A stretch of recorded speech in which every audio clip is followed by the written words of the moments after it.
Hello, today we are going to see namespace and scope. However, Python is more flexible when it comes to the variable declaration. You can even assign a name to a function. For example, definition function print it is a function. Here I am taking the variable foo where foo is equal to function and I call the foo. Now, what will be the output? Now, if I run this, it print it is a function. Definition function, there is a one print statement, it is a function. So when I call the function foo, it prints it is a function.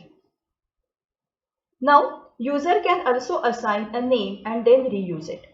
For example, here I am taking the test variable, I am assigning the numeric value, string value as well as a list value. So test is equal to -1, test is equal to string value and test is equal to list. When I execute it, see the first test value is an integer class, second test value is a string class, third test value is a list class. The naming mechanism works in line with Python's object system. That is, everything in Python is an object.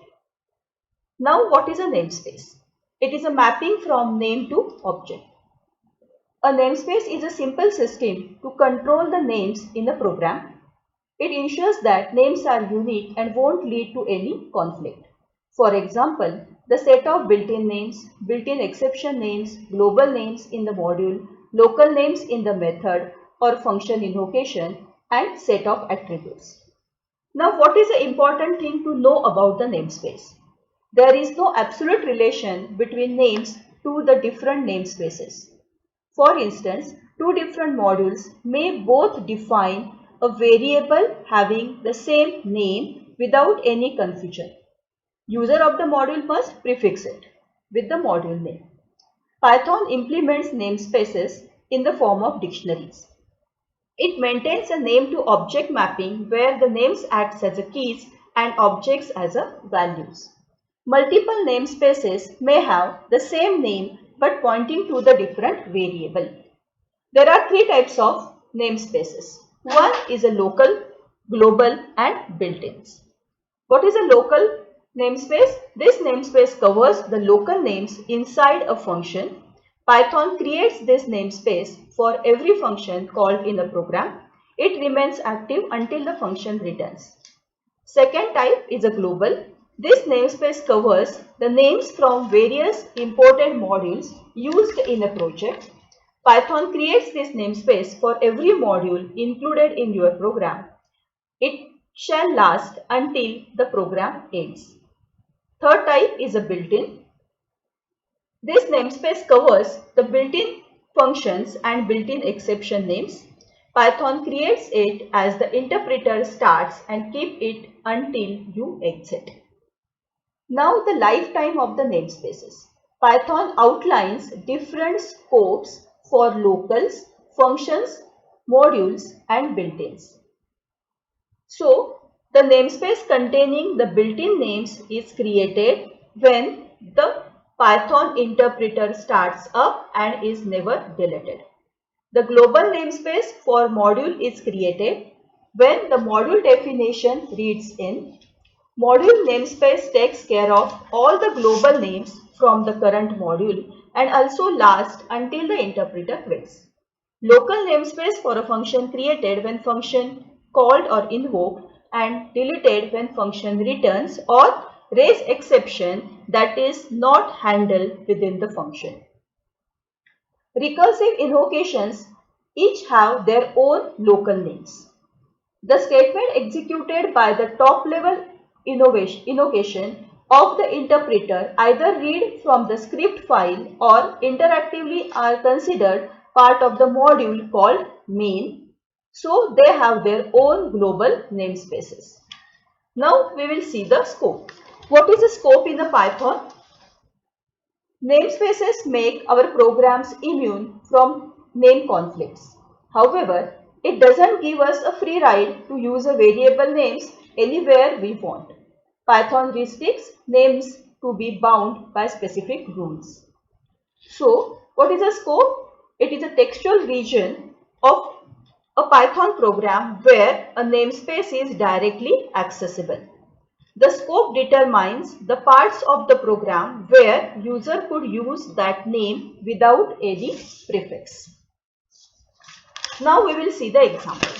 So the first example, here we declare the a var and b var.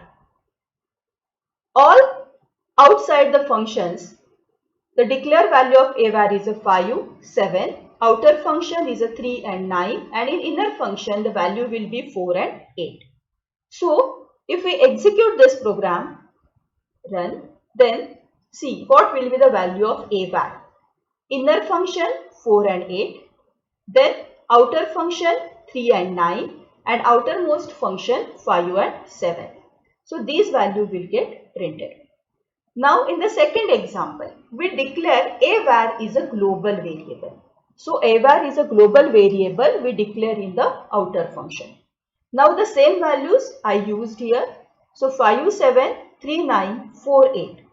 Now when we execute this program, the output will be first it will a var is a 4 and 8. So 4 and 8 values will be printed. Now there is a outer function values and a var is a global variable, so it will print the 3 and 9. When it comes to the outside all the functions, but a var is a global, so the value of a var will be remain 3 as it is. So the value of a var is a 3 outside all the functions because a var is a global function, global value. Now the b var is as it is 7. Now there is a third example. Here I used a non-local. Okay, it is an enclosing. So the scope of the non-local, we can say that the non-local till the outer function. See how it is. So when I execute it, value will be 4, 8, 4, 9 and 5, 7. So it is a 4, 8. A var inside the outer function, but a var value remains 4 instead of 3. B as it is 9, and then it is a 5 and 7. So the scope of the non-local variable is outside of the inner function also. Now we will see another example. But before that, what is the difference between global and non-local? So the global statement can be used to indicate that particular variables live in the global scope and should be rebound there.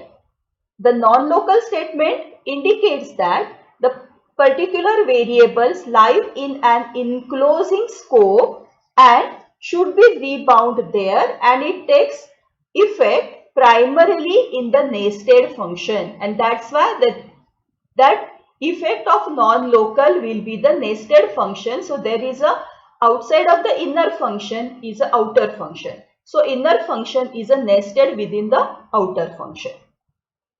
Now there is another example. Here we declare the a variable is a global in the outside function also, outer function also, and a var is a global in the inner function also. Then what will be the values of a var now? When I execute this program, see, declare the a var is a global, so 4, 8 will be printed. Outside also 4 and 9 will be printed, and 4 and 7 will be printed. So I can declare a var as a global variable. So inside the inner function, outer function, and outside of all the functions, value of the a var will remain as a 8. Now there is last point in the namespace and scope is a LEGB rule. Name lookup, that is a name lookup order. First, that is local, enclosing or non-local, G for global and B for built-in. So L for local, E for enclosing non-local, G for global and B for built-in. It is a name lookup order. In sense, when the Python interpreter encounters a variable or accessing an object's attribute, it will first look up the global scope. If not resolved, then move up to the enclosing or non-local scope. If not resolved, then move up to the global scope. If not resolved, then move up to the built-in scope. If still not resolved, then it will raise name error. Okay. I hope all of you understand what is the namespace and scope. Thank you. Thank you all.